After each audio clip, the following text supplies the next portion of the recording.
Hello everyone, আশা করি সকলে ভালো আছেন। আপনি কি আপনার ফেসবুক পেজের কন্টেন্ট মনিটাইজেশন পলিসি ইস্যুটি রিমুভ করতে পারতেছেন না? আপনার পেজটি প্রচুর পরিমাণে লাইভ করতেছেন, তবুও আপনার পেজ থেকে কন্টেন্ট মনিটাইজেশন পলিসি প্রবলেমটি ফিক্স হচ্ছে না। আপনি এখান থেকে গ্রিন টিকমার্ক পাচ্ছেন না। সো আপনি আপনার পেজেতে এই টিকমার্ক না আসায় আপনি পেজটি মনিটাইজ করে ইনকাম করতে পারতেছেন না। আপনার পেজে প্রচুর লাইভ করার পরও কেন এই সমস্যাটির সমাধান হচ্ছে না, সেই সকল বিস্তারিত জানতে পারবেন আজকের এই ভিডিওতে। আজকের এই ভিডিওটি দেখলে আপনি আপনার পেজ থেকে সমস্যাটি 100% সমাধান করে নিতে পারবেন।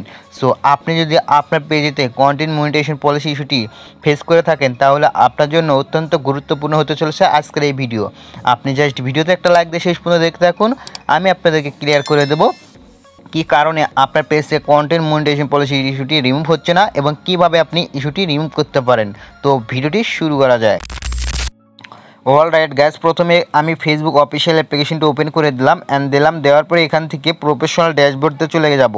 প্রফেশনাল ড্যাশবোর্ডে যাওয়ার পরে একটু নিচের দিকে স্ক্রল ডাউন করব স্ক্রল ডাউন করার পরে এখান থেকে মনিটাইজেশন ট্যাবেতে একটা ক্লিক দেবো। মনিটাইজেশন ট্যাবেতে ক্লিক দেওয়ার পরে নিচের দিকে একটু স্ক্রল ডাউন করব এখান থেকে আমরা দেখতে পাচ্ছি ইনস্টিম অ্যাড। সো সচরাচর আমরা ফেসবুকে ইনস্টিম অ্যাডটি মনিটাইজেশন করে ইনকাম করতে চাই। সেক্ষেত্রে নিচের দিকে একটু স্ক্রল ডাউন করলে এখান থেকে দেখতে পাচ্ছেন আমার পেজেতে কন্টেন্ট মনিটাইজেশন পলিসি ইস্যুটি শো করতেছে। সো আমার এখানে গ্রিন টিক মার্ক নেই। সো আমি কি ভুলগুলো করেছিলাম এই পেজেতে, তার জন্য আমার এখান থেকে গ্রিন টিক মার্ক নেই। সচরাচর আমি ফেসবুকের যে কন্টেন্ট মনিটাইজেশন পলিসি ইস্যুর যে আপনার পলিসিগুলো রয়েছে, সকল পলিসি মেনেই আমি আমার পেজেতে ভিডিও দিয়েছিলাম। তারপরেও কেন আমার পেজেতে কন্টেন্ট মনিটাইজেশন পলিসি ইস্যুটি রয়ে গেছে বা দিয়ে দিছে। সো আজকে আমি দেখাবো কিভাবে এই ইস্যুটি রিমুভ করতে পারেন এবং কি কারণে আপনি লাইভ করতেছেন প্রচুর, তারপরেও কেন রিমুভ হচ্ছে না কন্টেন্ট মনিটাইজেশন পলিসি। সো আপনি লাইভ করার আগে আপনার পেজেটি যে সকল বিষয় খুঁটিনাটি দেখতে হবে, তা হলো আপনার পেজেতে যে সকল আপনি পোস্টগুলো করেছেন সেই পোস্টগুলোর ভিতরে প্রথমে আপনাকে আপনার পেজে যে প্রোফাইল লোগোটি রয়েছে এবং কভার ফটোটি রয়েছে, এগুলো প্রথমে আপনাকে চেঞ্জ করতে হবে। ওকে, সো আপনি যা লাইভ করেছেন ওটা কোনো ফ্যাক্ট না। আপনি এখন প্রথমে আমার এই ভিডিও যারা দেখতেছেন, অবশ্যই আমি যে সকল বিষয়গুলো আমি আপনাদেরকে তুলে ধরবো সেই সকল বিষয় খেয়াল রাখবেন। ওকে, দেন আপনি কাজগুলো করবেন, তার পরবর্তীতে লাইভ করবেন। সো প্রথমে আপনাকে যে কাজটি করতে হবে, এখন প্রথমে আপনাকে নতুন একটা কভার ফটো নিতে হবে, সেটা এখানে আপলোড দেবেন। আপনার নিজস্ব ক্যামেরা দ্বারা তুলতে হবে সেই ফটোটি, অ্যান্ড ওই ফটোটি এখানে আপলোড দিবেন। চাইলে আপনি যে কোনো একটা গ্রামের দৃশ্য আপনি আপলোড করে দিতে পারেন, অবশ্যই আপনি নিজস্ব ক্যামেরা দিয়ে তুলতে হবে। নতুন করে একটা আপনি ছবি তুলবেন যা কিনা আপনার ফেস দিয়ে হতে হবে, সেটা আপনি প্রোফাইল পিকটা দিয়ে দিবেন। ওকে, যে একই জায়গায় একটা পিক তুলবেন, বাট ওই জায়গায় অন্য যদি আরও পিক তুলে থাকেন, সেক্ষেত্রে ওই রকম কোনো পিক আপনি প্রোফাইল পিকচার দিবেন না। জাস্ট ওই জায়গাতে একটা পিকই তুলবেন, সেটাই একটাই আপনি পেজে প্রোফাইল পিকে দিয়ে দিবেন। যদি আপনার আদার্স কোনো প্রোফাইলে ওই জায়গার একই ক্যাপশন যদি একই জায়গার যদি ফটো আপনি তোলেন বেশি, সেক্ষেত্রে যদি আলাদা আলাদা প্রোফাইলে বা আলাদা পেজেতে আপনি পোস্ট করে থাকেন, সেক্ষেত্রে কিন্তু সেটা হবে না। অবশ্যই এটা খেয়াল রাখতে হবে। যদি আগের কোনো আপনার পিকচার থাকে আপনার পেজেতে পোস্ট করা, যেগুলো কিনা আপনার অন্য কোনো পেজ বা অন্য কোনো আইডিতে আপলোড করা রয়েছে, সেই সকল পিক যদি থাকে বা ফটো যদি থাকে আপনার পেজেতে, সেক্ষেত্রে সেই ফটোগুলো ডিলিট করে দিতে হবে। এক্ষেত্রে আবার অনেকেই একটা ভুল করে থাকেন বা অনেকেই মনে করে থাকেন যে ফেসবুকে কন্টেন্ট মনিটাইজেশন পলিসি ইস্যুর সাথে এই যে প্রোফাইল পিকচারের সম্পর্কে কি। সো শুধু সম্পর্ক না, আরও কিছু রয়েছে, সেই সকল দেখতে থাকুন।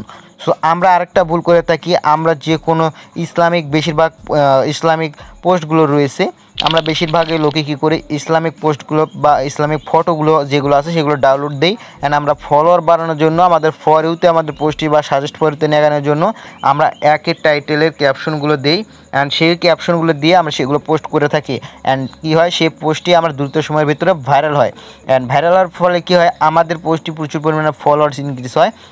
অ্যান্ড আপনি কি জানেন যে আপনি এইভাবে যে একই পোস্ট বারবার করতেছেন বা একই ক্যাপশন বারবার করতেছেন, এর ফলেও কি আপনার কন্টেন্ট মনিটাইজেশন পলিসি আসে, আপনি হয়তো জানেন না। সো আরেকটি বিষয় আমরা খেয়াল করে থাকি, যেগুলো হচ্ছে আমরা অনেকেই আমরা ফেসবুক স্ক্রল ডাউন করি, স্ক্রল করতে করতে আমরা ফস করে আমাদের সামনে একটা ক্যাপশন চলে আসে, যা কিনা সেই ক্যাপশনটি আমাদেরকে খুবই ভালো লাগে। সো আমরা কি করি, সেই ক্যাপশনটি ট্যাপ দিয়ে ধরি অ্যান্ড কপি করি। কপি করার পরে আমরা কি করি, সেই ক্যাপশনটি যে আমরা কপি করলাম, কপি করার পর আমরা যে কোনো কিছু পোস্ট করতে আসি, পোস্ট করতে আসার ফলে আমরা এখান থেকে সরাসরি সেই ক্যাপশনটি দিয়ে দিই। সো আপনি কি জানেন, আপনি জাস্ট এর ভিতরে কিছু এডিট করে দিই আমরা, আর যারা ভালো কিছু কিছু পারি তারা কি করে আমরা কিছু একটা এডিট করে দিই। সো আপনি কি জানেন এই এডিট করার ফলে আপনার এই পোস্টটি বা আপনার ক্যাপশনটি কপিরাইট ধরে ফেলে। সো আপনি যে লেখাতে কপি করেছেন এই লেখাটি পুনরায় অন্যজন যে ব্যবহার করেছে হুবহু মিল না খালেও কিছু একটু মিল খাচ্ছে, সেক্ষেত্রে কী হয় আপনার এটাও কপিরাইট চলে আসে বা আপনার এটাও কপি পেস্ট চলে আসে। এর ফলে কী হয় ওটা কন্টেন্ট মনিটাইজেশন পলিসি ইস্যুর আন্ডারে পড়ে যায়। সো আপনাকে খেয়াল রাখতে হবে আপনার পেজেতে যে সকল ফুটেজ আমি বলছিলাম, এই সকল ফুটেজ যে আপনি পোস্ট করেছেন সেই সকল একই জায়গার ক্যাপশনের ফুটেজ সেগুলো ডিলিট করে দিতে হবে।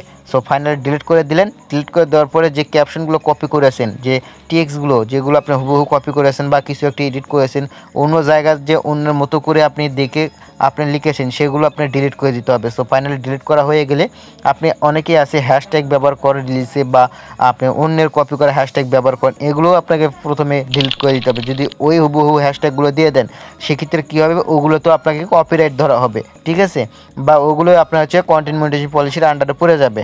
সো অবশ্যই সেগুলো আপনাকে ডিলিট করে দিতে হবে। ডিলিট করে দেওয়ার পরে আপনি অবশ্যই খেয়াল রাখবেন আপনি যে সকল ভিডিও বানাইছেন সেই সকল ভিডিওতে অবশ্যই আপনি অন্যের কোনো ফুটেজ দ্বারা আপনি যদি সেই সকল মানে ভিডিও যদি মেক করে থাকেন ফেসবুকে আপলোড করে থাকেন সেক্ষেত্রে সেগুলো ডিলিট করতে হবে। যেহেতু এই যে দেখেন আমি যে এই যে ফুটেজটা দেখতে পাচ্ছেন এখানে আমার এই রিলসে এইখানে ভালো করে লক্ষ্য করুন, এই যে দেখতে পাচ্ছেন এগুলো যে আমি ইউজ করছি, ঠিক আছে, এই যে ইউজ করছি এগুলো কিন্তু আগে আমার অন্য পেজে একটা আপলোড করা হয়েছে সেগুলোতে আমি কিন্তু ভিডিও করেছি। এর ফলে কি হয়েছে আমার এটা কন্টেন্ট মনিটাইজেশন পলিসির আন্ডারে পড়ে গেছে। অবশ্যই আপনাকে খেয়াল রাখতে হবে আপনি নিজস্ব পেজ দ্বারা ভিডিও আপলোড করবেন, অন্যের কোনো কিছু ইউজ করবেন না, অন্যের বা ফুটেজ দ্বারা আপনি আপলোড করবেন না, অন্যের বা ফুটেজ দ্বারা ভিডিও করবেন না, অন্যের ফুটেজের উপর এগুলোর উপর আপনার কপিরাইট চলে আসবে বা আপনার হচ্ছে কন্টেন্ট মনিটাইজেশন পলিসির আন্ডারে পড়বে। অবশ্যই এগুলো খেয়াল রাখবেন। আর এগুলো প্রথমে ডিলিট করে দেবেন যেগুলো কপি পেস্ট করেছেন আর কি, যেগুলো আমি বললাম সেই সকল ভুল যদি আপনার হয়ে থাকে সেগুলো প্রথমে ডিলিট করে দিয়ে যেভাবে বললাম প্রথমে আপনি কি করবেন এই যে কভার ফটো প্রোফাইল পিকচার নতুনভাবে আপলোড করবেন, করার পরে আপনি কন্টিনিউ লাইভ করবেন। আপনি 2 থেকে 3টা করে ডেইলি লাইভ করবেন 1.5 থেকে 2 ঘন্টা করে। আপনি দেখেন প্রথমে আপনি 10-15 মিনিট সামনে থাকবেন ক্যামেরার আর শেষের দিকে, মাঝখানে না থাকলেও চলবে। এভাবে আপনি লাইভ করবেন কন্টিনিউ, তাহলে আপনার এই ইস্যুটি রিমুভ হবে 100% গ্যারান্টি দিয়ে বলতেছি। সো ভিডিওটি ভালো লাগলে কোনো ইনফরমেশন পেয়ে দেখলে ভিডিওতে একটা লাইক দিয়ে চ্যানেলটি সাবস্ক্রাইব করে বেল ঘন্টি বাজিয়ে রাখুন। ভিডিওটি আপনার টাইমলাইনে শেয়ার করুন, আপনার বন্ধুদের দেখা শুরু করে দিন। সো আবার দেখাবেন নেক্সট ভিডিওতে।